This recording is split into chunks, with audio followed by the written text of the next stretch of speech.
We need to be looking at the whole strategic planning issue almost at every board meeting at the moment, but picking up on risk, but making sure that the various plans of the school are congruent.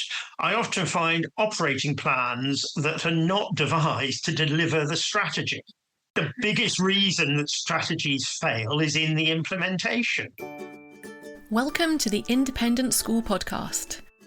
Thinking and acting strategically is the key to both securing the future of your school and helping to build a more equal and just world. My name's Juliette Corbett. I'm a consultant, speaker and facilitator, specialising in helping independent schools. In this podcast, I translate tried and tested strategy and fundraising techniques into a language that works for schools. So if you're a senior leader in a private school and you want your daily work to feel less exhausting and more strategic, and if you want once more to feel the joy of making the world a better place through education, then you're in the right place.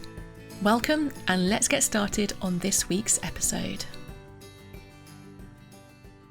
Hello and welcome to this week's episode, where we're going to be exploring how independent schools can respond to external trends. And I'm really pleased that to dive into this topic with me, I'm joined by David Woodgate, CEO of the Independent Schools Bursars Association, or ISBA. David and I have a conversation to share with you which is pretty wide-ranging, covering a whole range of different external trends that we're seeing, from inflation and affordability, energy costs, looking at climate change, thinking about the potential addition of VAT onto school fees here in the UK. And we talk about the intensity and the complexity of some of these trends as they all intersect and impact on our schools. We also really importantly talk about the role of governance and senior leadership in structuring the way that they identify and then mitigate these risks in a way that can cope with the fast pace of change that we're seeing. And also raising the profile and the importance of both risk registers, the analysis of risk, but also seeing how this intersects with strategy and making sure that you're agile in the way that you're delivering your strategic decision making, as well as making sure that governors have oversight and insight into the operational activities that are delivering that strategy in the school. We also look at the trend of consolidation within the independent school sector, so looking at some of the mergers activity that's happening. And then we also dive into the importance of marketing investment. And I have to say, I'm delighted to see that David, who has an insight over obviously what bursars are doing within independent schools, really advocating for investment, strategic investment in things like marketing. This is not just about cost control. This is about selective and strategic investment in the things that are going to make a difference over the coming years. So the Independent Schools Bursars Association is a professional members association. It represents school bursars and business managers from independent schools and provides them with a really fantastic programme of webinars, conferences and professional support and advice. They also have their own weekly podcast, we'll give you a little shout out to, which is called Bursarcast, which I think is a fantastic name. And they represent over 1,000 schools across the UK and also overseas as well. David Woodgate himself was appointed Chief Executive of ISBA in May 2016. And prior to that, he was the Chief Executive of the Institute of Financial Accountants from 2007 to 2015, after which he spent a year as a strategy consultant to the Institute of Public Accountants in Australia. David qualified as a barrister in 1982, following a first degree in languages, law and linguistics, and he moved into law in the city initially, holding several senior management and executive positions within the National Westminster Bank and the Royal Bank of Scotland. And he covered areas including strategic planning, corporate finance, and then latterly Director of E-commerce for the corporate bank. He completed an MBA at Warwick University Business School in 1992 and is a former Chief Executive of the Institute of Administrative Management. He also holds a postgraduate diploma in charity management from the Institute of Chartered Secretaries and Administrators, is a Fellow of the Royal Society of Arts, a chartered banker, a Freeman of the City of London, and, last but not least, a liveryman of the Worshipful Company of Wheelwrights. And as a side note, I love when I have the opportunity to talk to people on the podcast who have taken a slightly different route through life. They've done lots of different diverse things, because what I find is that often can spark new approaches, new ideas, which aren't necessarily the standard way of doing things within a sector that we normally hear about. I just want to pause for a moment to say thank you to you. The Independent School Podcast has now passed its second birthday, published more than 100 episodes, and has had over 6,000 listens. As the founder and host of this podcast, I've been really humbled by the number of people who have told me that it's really helped them. From school heads who've rushed up to me at conferences and told me how it's been a real guide for them through tricky times, through to experienced directors of development who have said it reassures them that they're on the right track. So thank you for listening and for all your kind comments along the way. If this podcast is helping you, then I invite you to join the 300 people who have asked to get my weekly emails. That way you'll hear about each episode as it's published, as well as the special offers that I only tell people about when they're on my mailing list. So to get my weekly emails, you can go to www.consultjuliet.co.uk/sign up. So hello, David, and welcome to the Independent School Podcast. Fantastic to have you with us here today. Thank you, Juliet. Delighted to be here. I've been looking forward to this. Good, fantastic. Me too. I think we're going to get into lots of really interesting conversations. So before we dive into the real depth of those external trends that we're going to be talking about today, you've had a really varied career before you joined ISBA in 2016. And I'd love to know if you feel that's given you a different perspective on the independent school sector, having come in from the outside, as it were. Very much so. I think I have got a broad base. I'm a lawyer by training. I worked in banking in the city for 20 years, and this is now my third chief executive role of a professional membership association.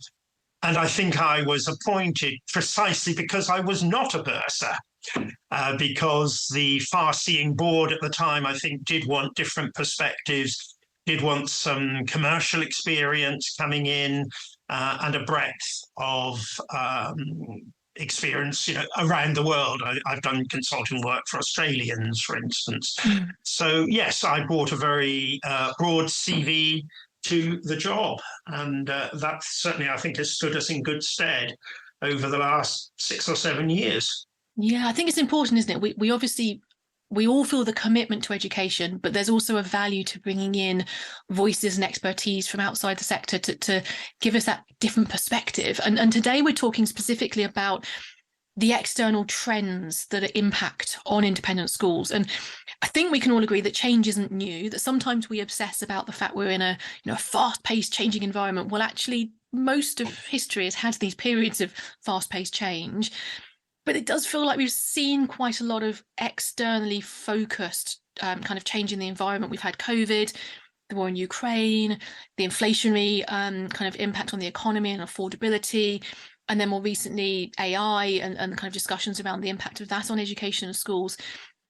It does feel like we've had quite a couple of years to be looking at that external environment. Are there particular trends in there that you're seeing school bursars focus on more than others? I think what has changed over the last few years is the intensity of external threats, much more so than ever was the case in the past, with many of those threats not being directly controllable, albeit organizations can take action to face up to them. Inflationary pressures is one example, with wage cost inflation, food costs, building costs, and particularly energy costs as a result of geopolitical factors. We're seeing issues like the teachers' pensions, employer contribution, a 43% rise in 2019, and with the actuaries suggesting that a further large rise is likely in 2024. We're also seeing the impact of the cost of living crisis, particularly on parental confidence and on affordability. And I think we've got to be aware that in past economic downturns, recessions, there has been a lag effect on pupil numbers, and it takes a couple of years before the impact of the economic circumstances are seen on pupil numbers. So we're talking 24, 25, 25, 26. I think there's likely to be a downturn in recruitment as well, just because of the parental confidence issue. Can they commit to independent education from 2.5 to 18? Will their buying behaviours change? And then overlay that with political issues. Now, it may not come to pass, but I think there is a reasonably foreseeable risk that we will have VAT on school fees. We've got to have a general election by January 2025 at the latest. It could be sooner.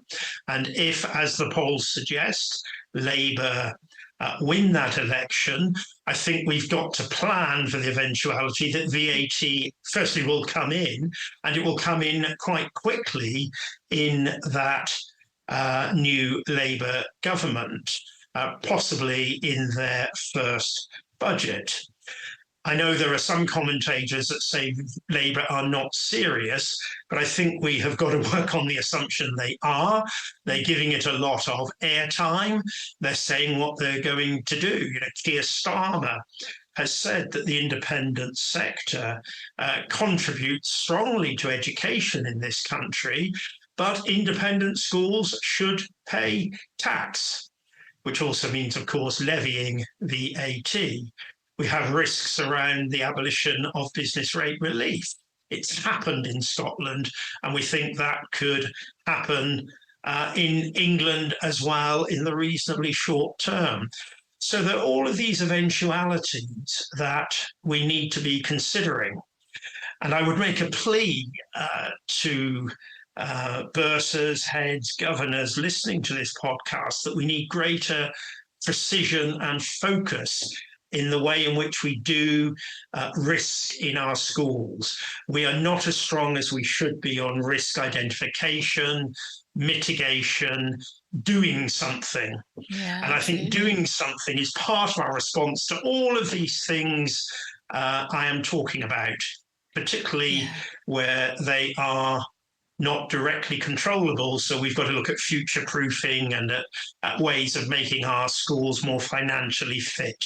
Yeah, absolutely. And I think that the first comment you made there absolutely hits the nail on the head. It's the intensity with which these changes are coming kind of at us from the external environment. And it's also the complexity. And what you've described there is a series of interrelated external trends, some of which are threats. And most of the ones that you talked about there would be seen negatively. Obviously, some of those have flip sides with opportunities. There are other trends out there that are also kind of positive and have opportunities attached to them as well.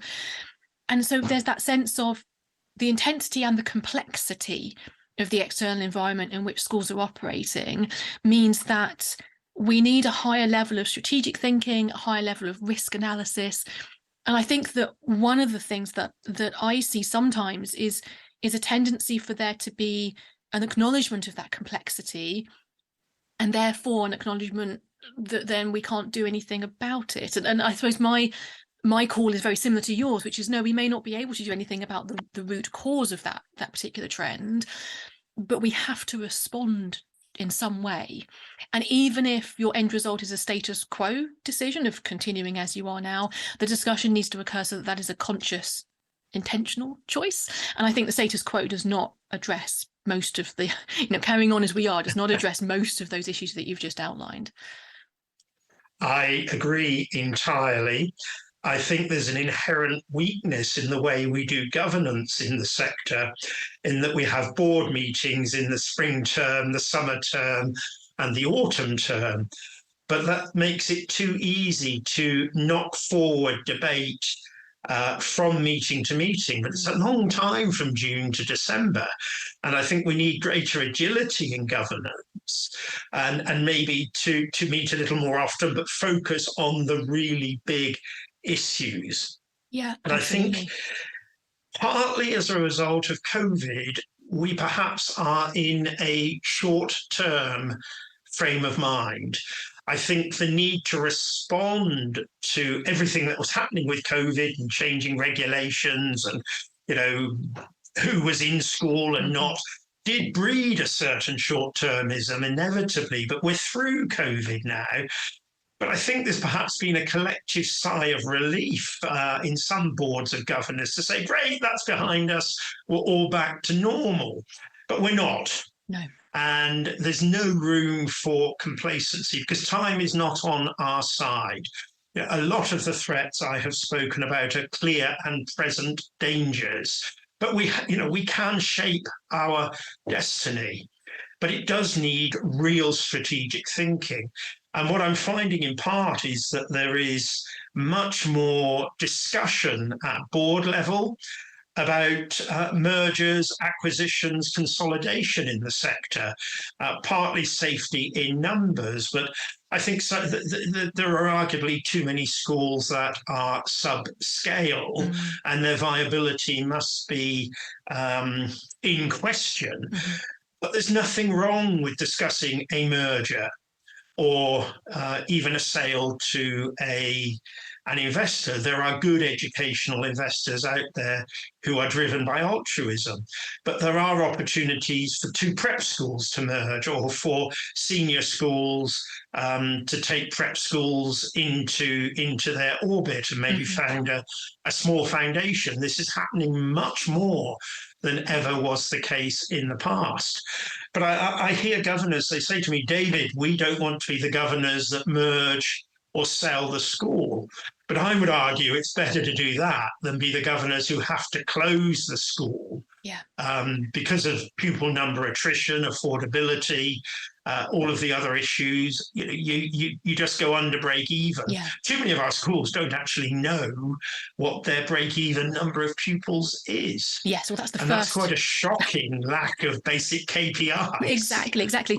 And I think that obviously we've seen consolidation in the market for some time, and there was a wave of that due to COVID, although in most cases that was triggering something that, the consolidation that might have happened anyway. It just sped it up and made it happen in a particular period of time. COVID was merely the catalyst, not the root cause. Precisely. But I think that continues. And I think that what we're seeing is the importance of economies of scale within education. I know that sounds awkward. We don't like to talk about, numbers of pupils and a kind of like a business or factory term of talking about economies of scale. But the driving factor behind all of that is increasing compliance requirements, regulations around various different elements, including safeguarding, well-being, et cetera, all of which are very important. We don't disagree with any of this increasing kind of compliance around pupil well-being, but at the same time, a lot of these trends, we're seeing an increase in SEND requirements, a lot of the trends towards expecting schools to take on more responsibility over the holistic entire education of a child, as opposed to just the kind of the academic education as we might have seen historically. All of these external trends are pushing towards economies of scale. So that break-even point, you need to have a certain scale to be able to reach that in most cases. And so I think you're right that there's a discomfort with thinking about education as a business, but at the same time, if we are doing the right thing by the pupils, we have to have those tough decisions over mergers, sales, consolidation in the market, because actually the right thing for pupils is to have a consistent education, and that doesn't happen when a school is suddenly forced to close because other avenues haven't been explored earlier enough. Yes. Yeah, and I think it's important that through those economies of scale, the new entity, if you like, should be generating larger surpluses. We saw during COVID that schools with reserves were in a better position to offer discounts on fees to parents who had perhaps been furloughed. A lot of our schools did that kind of things, but you need the financial resources to do it. We need to invest in our estates. We need to provide ongoing bursary, hardship funding, these kind of things. And of course, we've got a whole sustainability agenda, the carbon net zero issues. I know 2050 is a long time away, but there are deadlines looming up. Yes. And I think our schools aren't planning the kind of investment they're going to have to put in to be green compliant, if I can put it that way.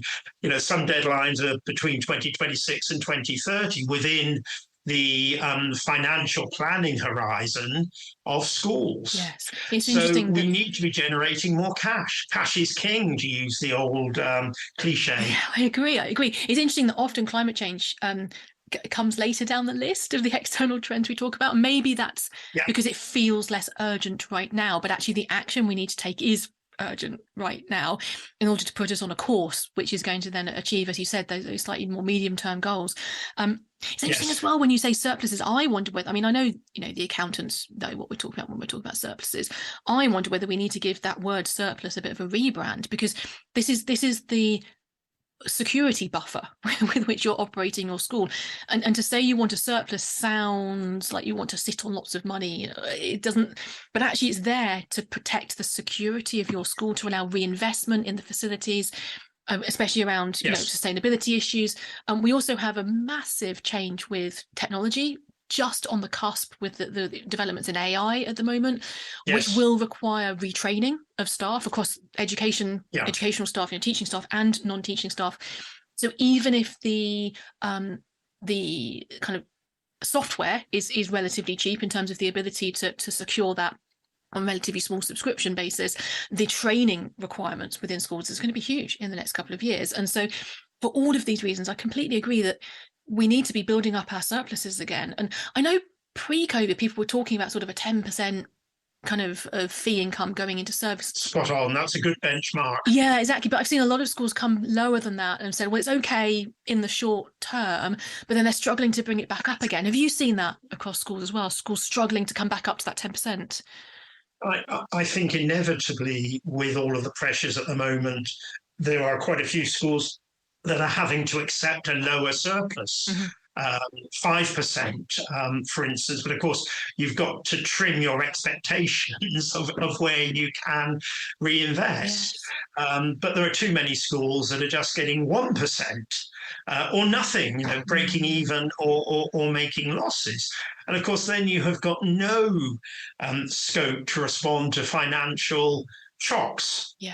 And you can argue COVID was a financial shock, all of the inflationary pressures, TPS, some of them are foreseeable, some of them are not foreseeable. The geopolitical impact on energy prices was not necessarily directly foreseeable, but the impact is material. Schools are telling me that when their fixed rate energy deals are coming to an end, they're having to pay between 6 and 10 times more because they can't get new fixed rates. They're paying spot rates, and that is material. I was talking to quite a large school, about 800 pupils, that was on target to make over £1 million in surplus. Their changed energy costs have wiped that out. So a financially secure school swinging into a small loss. Clear and present danger. And that's why we can't be complacent, because we don't know what the next shock is going to be. What if something does happen in Taiwan? Exactly. And we don't know what the next shock is going to be, but we know there is going to be another shock. Plan for the worst and hope for the best. Exactly. I really hope that people listening to this will turn around in 2 or 3 times and say, Woodgate, you were totally wrong. None of it has come to pass. But I think, a fair percentage is going to, and this is where the risk analysis comes in and sort of triage it. Yes, exactly. And look at scenarios for your schools of, the what ifs. If 1, 2, 3, 4, or 5 of the things I've talked about all happen, what is the impact on the school? How would we respond? We almost need a plan A, B, C, D, and E. Yes. And I think what we're talking about here mostly is financial. Obviously, there are non-financial trends happening out there as well. But I think generally speaking, that most of those scenarios require larger surpluses require a more agile strategy, an ability for governors to respond more quickly, as you said before, the ability to identify and mitigate risk on a much more comprehensive manner. And you mentioned before risk identification and mitigation. What are you seeing in terms of best practice for that? Because it's often seen as quite a boring subject. Kind of the person who does the risk register is not normally kind of seen as kind of center stage at governance meetings, but actually this is absolutely critical, isn't it? Yeah, being slightly cynical, it's often pushed to the last 10 minutes of a 3-hour board meeting when everyone's trying to get to the carol service. I think, firstly, once a year is not enough. We need to be looking at the whole strategic planning issue almost at every board meeting at the moment, but picking up on risk, but making sure that the various plans of the school are congruent. I often find operating plans that are not devised to deliver the strategy. Yes. The biggest reason that strategies fail is in the implementation. Yes. So ask yourselves, does the operating plan deliver year one of the 5-year plan? If it doesn't, you're wasting your time. Yes. But does the marketing plan align to that? Does the financial plan align to that? And when you've got the plans, the risk registers should be saying, well, what could knock us off course? What things within our control and outside of our control could mean that we don't achieve any of those plans? So it's a coherence. But I think often there's an away day, blue skies day, whatever. Great, we've got some lovely points at the end of it that the bursar or the clerk writes up, and then it's put on a shelf. Yeah. And it's not used as a dynamic document. And maybe at each meeting you look at a different aspect. We'll look at education, or we'll look at safeguarding, or we'll look at capital development. But keep it going. Don't get bogged down in the operational. Yes, absolutely. At governor level. And actually, that use of away days, I've got a previous episode which I did talking about how to make sure that the actions that you decide as an away day, or the topics that you discuss at an away day, actually then cascade down into strategic planning, which is coherent, and then into action on the ground. So I'll link to that in the episode notes for anyone who's listening who wants to hear more. But yeah, absolutely, there's a sense that you've got a strategy at the top, and you need to be constantly alert to those external trends as part of a strategy away day or part of a regular spot on the governance agenda. But then no one really gets points for being the first to spot a new trend or the first to have the most beautiful SWOT analysis. Where you get benefit is because you've taken action, and that action is consistent with and coherent with the strategic direction that you've identified. That's because you've done the SWOT analysis, you've identified the trend correctly early. So this strategic thinking process isn't actually the end of the action. What matters is what happens on the ground. And I think there is that disconnect often, as you say, between the strategic plan and then the operational plan. And what makes it slightly harder is the fact that we now need a much more agile approach to strategy, which means that you need to understand, and the senior leadership and the middle leadership need to understand, what is the connection between that strategic plan and the operational plan? Because if the strategy is going to be agile, then we need to have the ability for the operational plan to respond to that, because that's, at the end of the day, that's what matters, what actually kind of changes and happens on the ground. Yeah, and critical to that is the performance monitoring of the operational plan. Governors should be eyes on, hands on, off. But they need to know, they need to trust but verify that the plan is being implemented. I have seen reports to boards that are over 400 pages long.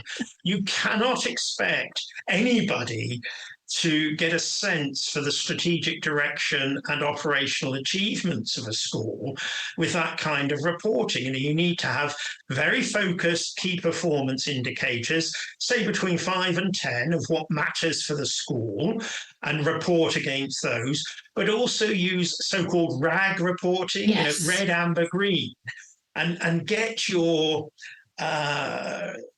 report to committees and to the board to a manageable level and focus on what is not happening, on the things that are red. If something's green, you don't need to waste too much time on it. Yes. Amber, yes, but if it's red, that's where you should be focusing your time at a board meeting, early on in the meeting, before people are too tired and just want to get away again. Absolutely. And then interestingly, what I find as well, because I talk about exactly the same structure with clients, and what I find is that then there's a further wealth of information that sits under, that is not given to governors, but identifies whether something should be red or amber. And what's really important is that it's red if it's not on track. You don't wait till something's failed to deliver before it turns red. It turns red when you know there were milestones to deliver a certain project that might be over a year, it might be over multiple years. And if that milestone hasn't been met, that's when it triggers to go red, because that's when you need to have a little bit more eyes on what's happening, what's holding us back. Is it budget? Is it personnel? What's the issue here? And so making sure that the senior leadership team feels supported. Governors need to challenge, but they also need to support, so that they feel confident taking something to governors with a red kind of colour on it, and say, actually, this is an area we're not entirely happy with. We would welcome some structured discussion around this particular project. And it may be that then there needs to be a slight shift in strategy because certain things weren't possible because of shifts in inflation and costings and so on. But it's having that structured framework so that governors don't need to see all that detail, but that the senior leadership team need to know that each member of that team is taking responsibility for early flagging of anything that isn't on track. Exactly. And that's one way you can identify those external trends. So, for example, within the affordability external trend that we talked about earlier with inflation, and there's also demographic changes within there as well in terms of student recruitment over coming years, you should see early signs of issues coming up from your marketing and admissions department, which should be able to be spotted quite early. You can then say, well, why is this happening? Why is this particular trend, particular conversion rates a bit lower than last year? Why is that? You can then use that conversation to spot the external trends, which may be very specific to your market, either local or boarding, or maybe part of something much wider as a general social trend. So it all ties back in together, doesn't it, in terms of the external environment? And trends are so important, stating the obvious, but it comes down to doing something. I speak to bursars who say, oh yeah, we're declining by 5 or 10 pupils a year. Well, how long are you going to put up with that? And I think we need to say, yes, we know the trend, but what are we going to do about it? And that sounds so obvious, but I think one thing I am seeing, and I'm encouraged by as part of the responses to everything, is greater precision and professionalism in marketing. Yes. In really sort of looking at what differentiates our school, what are our USPs, what do we stand for, but also what are we not? I spoke at one of the big education shows last year, and I guess there were 200 schools exhibiting. But if you blacked out the name of the school, they were almost all saying the same kind of thing. And they all had the drone photograph of the main building, the Hogwarts factor. And you think, well, if I was a parent, how would I decide to buy you or you? Yes. And I think intuitively, we often put a red line through marketing spend in times of difficulty. But I think at the moment, the time is right to be increasing the marketing spend, getting the proposition right. If I can give you an anecdote there, Juliet, I was waiting to be collected by a bursar. I was sitting in the reception of a school, and the receptionist took a phone call and she said, oh no, there's no one available in admissions today. Can you phone back later in the week? Ooh.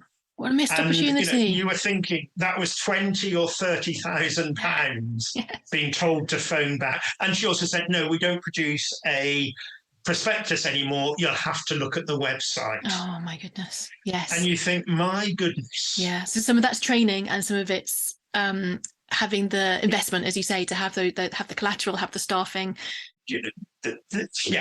Not even can I take your number? Goodness me, what a missed opportunity. And I think you're right.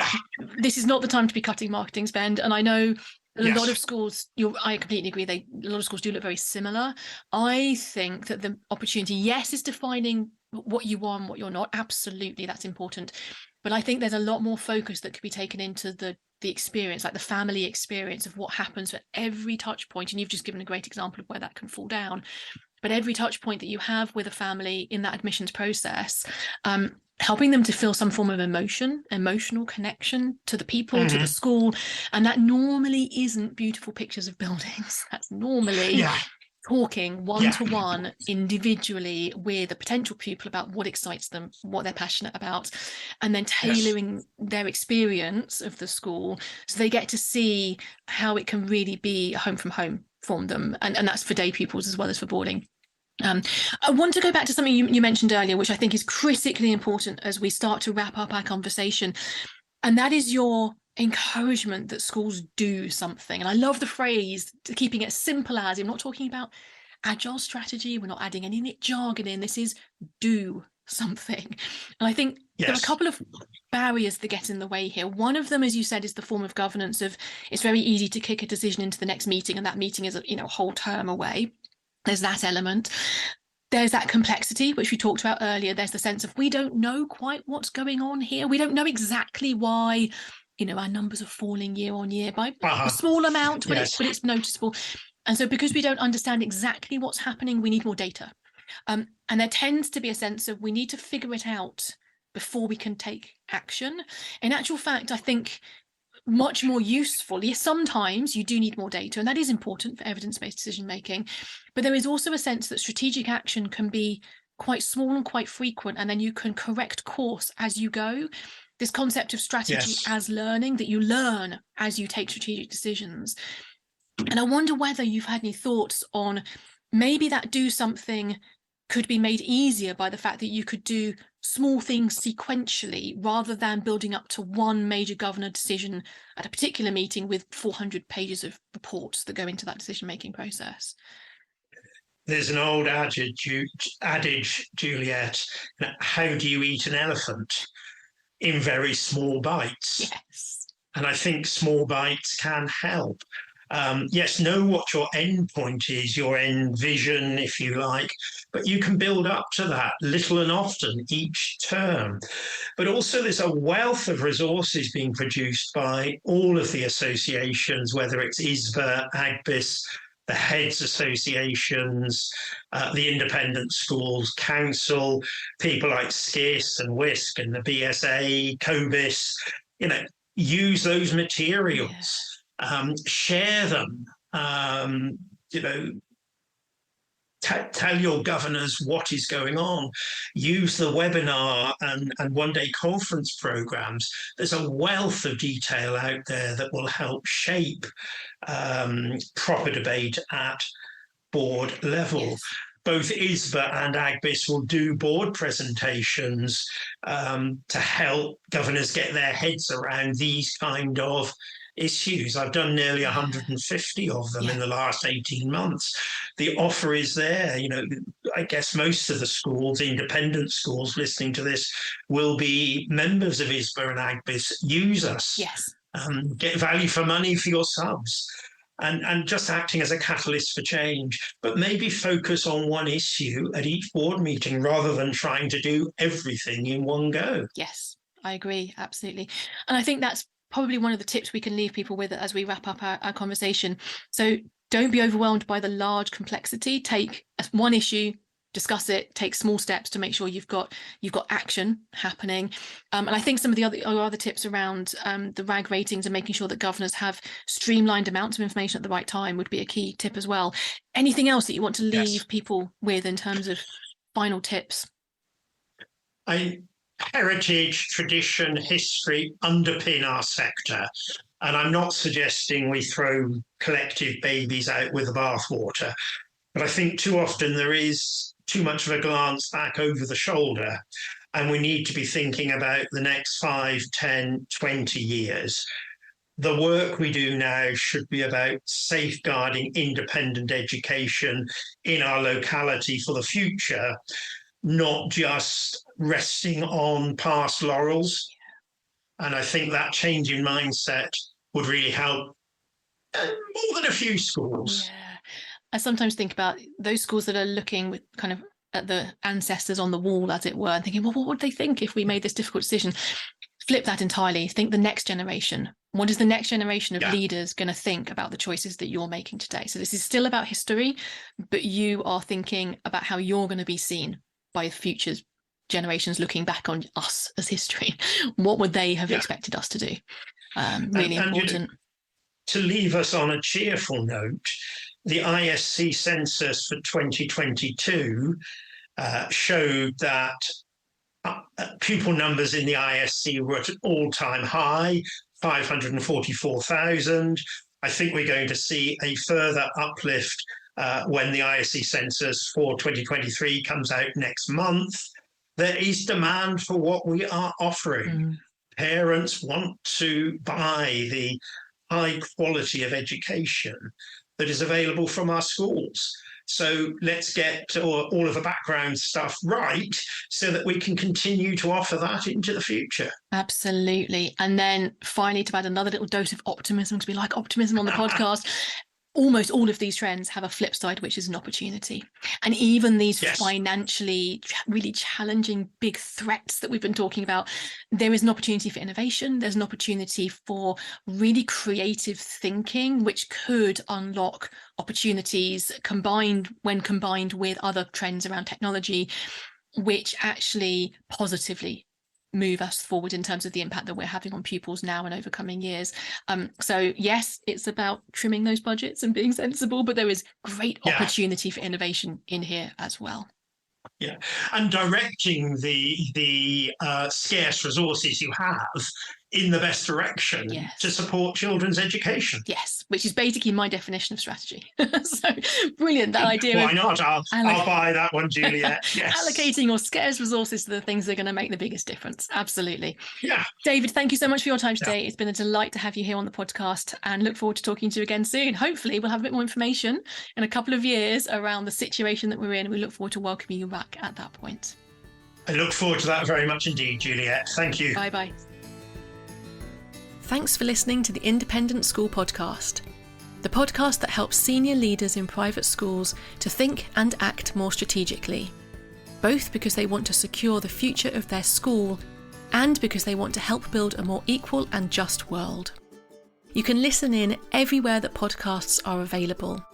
And if you want to catch up on previous episodes or follow any of the links that I've mentioned today, just head over to www.consultjuliet.co.uk/podcast.